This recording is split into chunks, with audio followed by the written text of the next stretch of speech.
यूहन्ना की किताब में नहीं देखा हम लोग, यूहन्ना रचित सुसमाचार में अगर सब बातें अगर लिखी जाती या प्रभु के सब बातों के कारण या सब बातों का रिकॉर्ड किया जाता तो क्या होता कि इस दुनिया में भी वो किताब नहीं समा पाती। ऐसे अद्भुत चमत्कार हमारे प्रभु ने किया।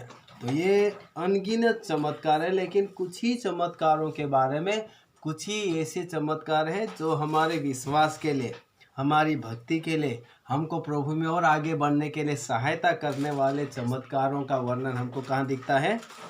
बाइबल में दिखता है। तो ये जितने भी चमत्कार हमारे प्रभु ने किया, हर चमत्कार को अलग अलग भागों में बांटा हुआ है।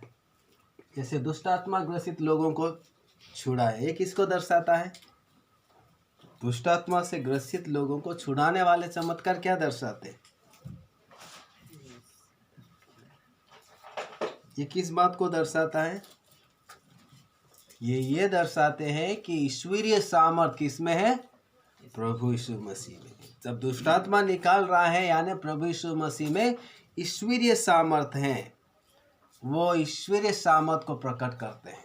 और इसलिए जब कभी भी कोई दुष्ट आत्मा ग्रसित है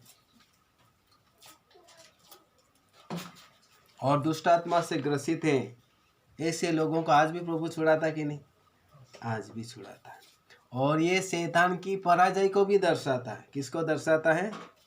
दुष्ट शैतान के ऊपर विजय को दर्शाता। जब एक दुष्ट आत्मा से ग्रसित इंसान आज़ाद होता है यीशु मसीह में, या इसे यीशु मसीह छुड़ाता है, तो इसमें हार किसकी दिखाई देती है?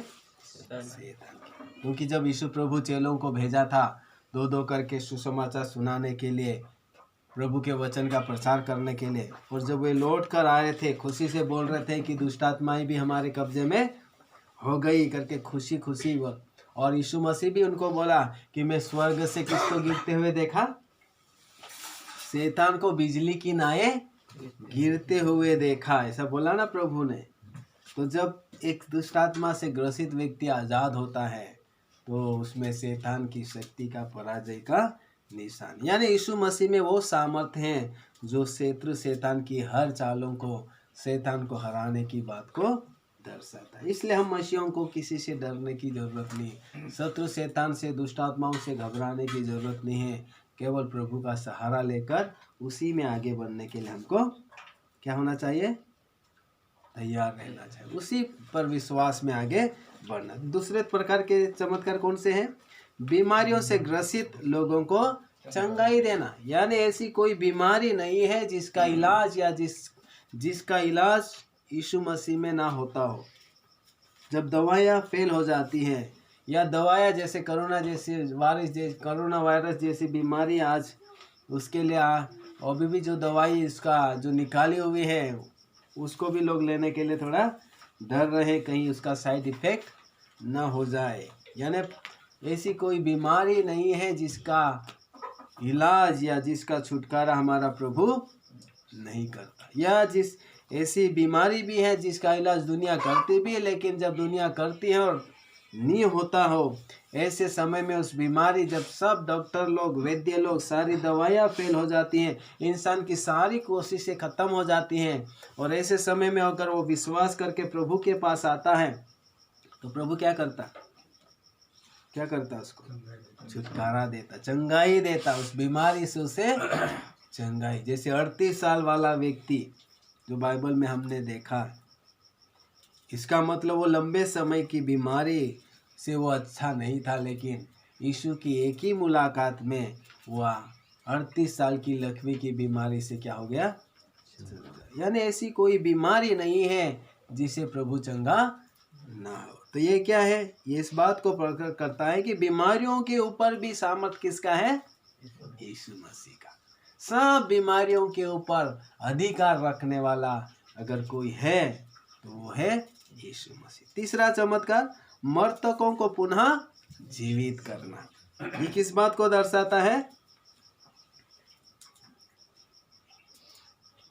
यानी मृत्यु के ऊपर भी किसका अधिकार है? यीशु मसीह। यानी मौत के ऊपर भी अधिकार। तभी तो यीशु ने बोला जो मुझ पर विश्वास करता अगर मर भी जाएगा तो भी जीवित रहेगा, और जो मुझ पर विश्वास करता है वो कभी मृत्यु को नहीं देखेगा। और प्रभु का दास एक तो बोला कि हे मृत्यु तेरी डंक या तेरी जय कहाँ रही, क्योंकि हमारे प्रभु ने मौत को भी हरा दिया है। तो ये जितने भी मर्तकों से संबंधित चमत्कार वो क्या दिखाते हैं कि हमारे प्रभु यीशु मसीह के पास कौन सी ताकत है, मर्तकों को भी जीवित करने की, और वो खुद स्वयं मर्तकों में से तीसरे दिन जी उठे। इतना ही नहीं, जिस दिन प्रभु यीशु मसीह जी उठे जिस दिन प्रभु यीशु मसीह को क्रूस पर चढ़ाया उस दिन कई कब्रें क्या हो गई, खुल गई, और कई लोगों ने कब्र में से लोगों को निकलकर इधर उधर घूमते चलते फिरते देखा। यानी मृत्यु के ऊपर भी क्या है, यीशु मसीह का क्या है, सामर्थ है। इसलिए हमको कहा गया है कि मौत से तुम्हें डरने की जरूरत नहीं है। तो मौत के ऊपर भी अधिकार को दर्शाता है कौन से चमत्कार, मृतकों को पुनः जीवित करने वाले चमत्कार। फिर न्याय को दर्शाने वाले चमत्कार, कौन से दर्शाने वाले चमत्कार, न्याय को दर्शाने वाले चमत्कार। प्रभु यीशु मसीह कुछ चमत्कार ऐसे किए हैं जो कि इसको दर्शा रहे थे, न्याय को दर्शाते थे। इसका मतलब न्याय करने वाला भी या न्याय का अधिकार भी किसके हाथ में है, यीशु मसीह के हाथ में। तो जितने भी न्याय को दर्शाने वाले चमत्कार हैं, न्याय को दर्शाने वाले चमत्कार मतलब कहाँ मिलता है, 8वें अध्याय देखो, मत्ती 8वें अध्याय में न्याय को दर्शाने वाला एक चमत्कार का उदाहरण है। मत्ती 8 का 30 से देखो, मत्ती 8 का 30वें में क्या लिखा है, 30वीं आयत में,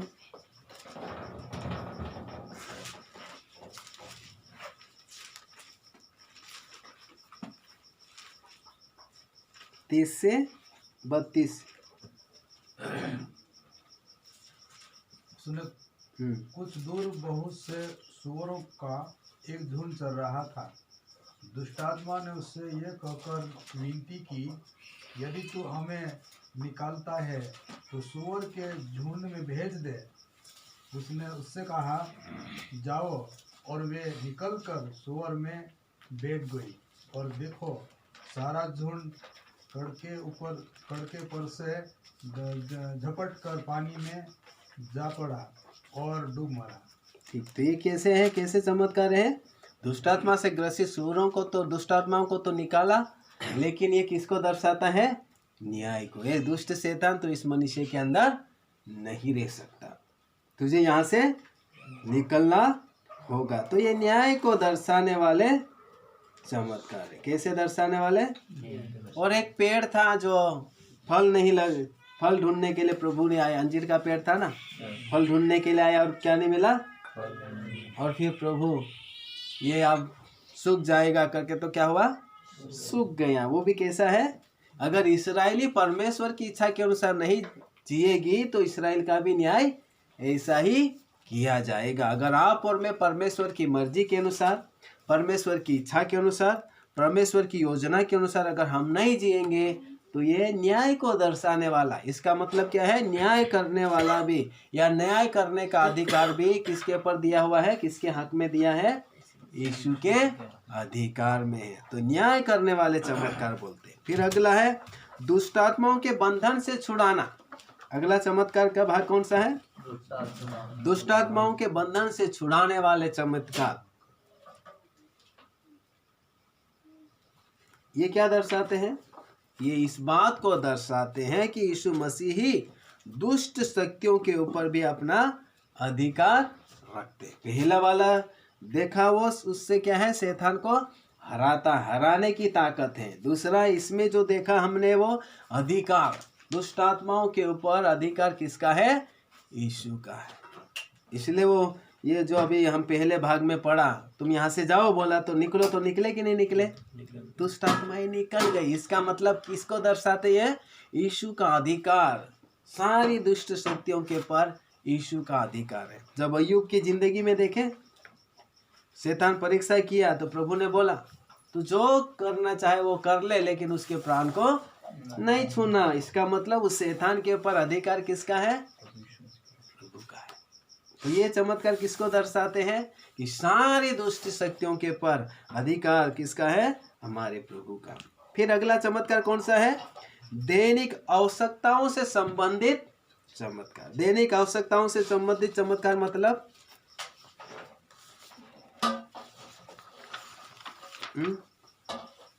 दैनिक आवश्यकताओं से संबंधित चमत्कार मतलब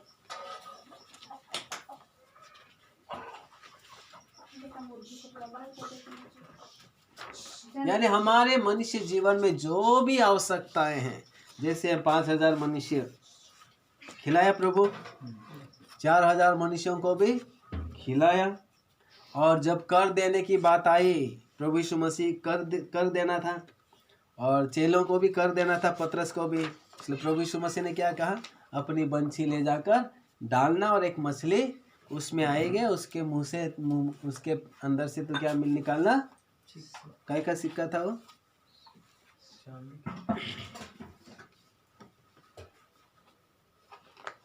है एक सिक्का निकलेगा, चांदी का था कि सोने का?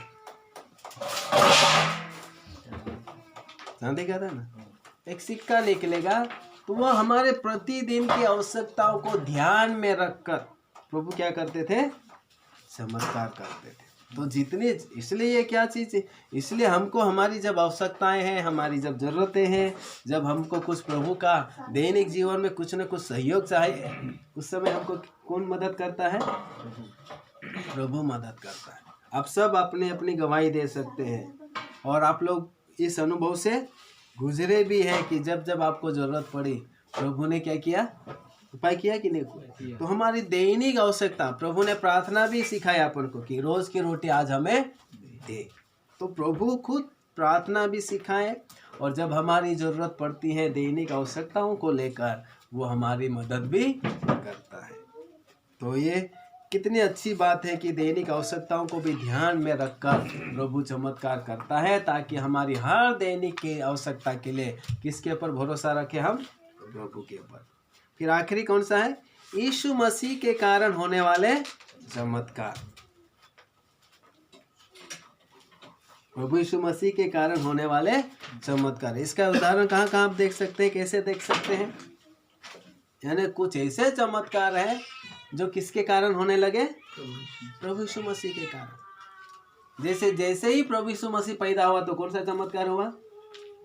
एक तारा ज्योतिषियों को दिखाई दिया और वो इतनी दूर से उनको कहाँ लाकर रख दिया? जहाँ पर प्रभु यीशु मसीह चरनी में लिटाया गया था, जहाँ पर हमारे प्रभु यीशु मसीह को, जिस चरनी में यीशु मसीह या जिस बेथलेम में प्रभु यीशु मसीह पैदा हुआ, उसी बेथलेम में, उसी जगह पर, उसी स्थान पर लाकर क्या किसको रख दिया? प्रभु को रख दिया। तो ये इस प्रकार से कई ऐसे चमत्कार जो प्रभु यीशु मसीह, जब मैंने शुरू पहले भी बोला, प्रभु यीशु मसीह जब क्रूस पर मरे तो चमत्कार कैसे हुए? अपने आप कब्रें खुल गई और कब्र में से लोग निकलकर चलने फिरने लगे। और इतना ही नहीं, जब यीशु मसीह को पकड़ने के लिए लोग, जब सैनिक रात को गेत्सेमनी बाग में आए थे और प्रभु ने बोला कि किसको ढूंढ रहे हैं, तो उन्होंने बोला कि यीशु नासरी को। और प्रभु ने क्या बोला? मैं हूँ यीशु नासरी। तुरंत क्या हो गया? सब सैनिक लोग क्या हुए? वो गिर पड़े। तो ये क्या है? ऑटोमेटिक प्रभु यीशु मसीह की उपस्थिति से ही अपने आप बहुत सारे चमत्कार ऐसे ही होते थे। तो ये क्या दर्शाता है? उसकी महानता को दर्शाता है, यीशु मसीह की उपस्थिति को दर्शाता है और उसकी ईश्वरीयता को दर्शाता है। ये किसको दर्शाता है? यीशु मसीह की ईश्वरीयता और उसकी महानता को दर्शाता है कि हमारा प्रभु कोई साधारण इंसान नहीं है या मनुष्य मात्र नहीं है, वो सर्वशक्तिमान सामर्थी परमेश्वर है, जिसकी उपस्थिति से ही हजारों चमत्कार अपने आप होने लगते हैं। तो ये दूसरा, ये जो ये पाठ है, समझ में आया हमारा पाठ? कि ये चमत्कार जो भी किया हमारे प्रभु ने, उस चमत्कार के पीछे किसका हाथ है?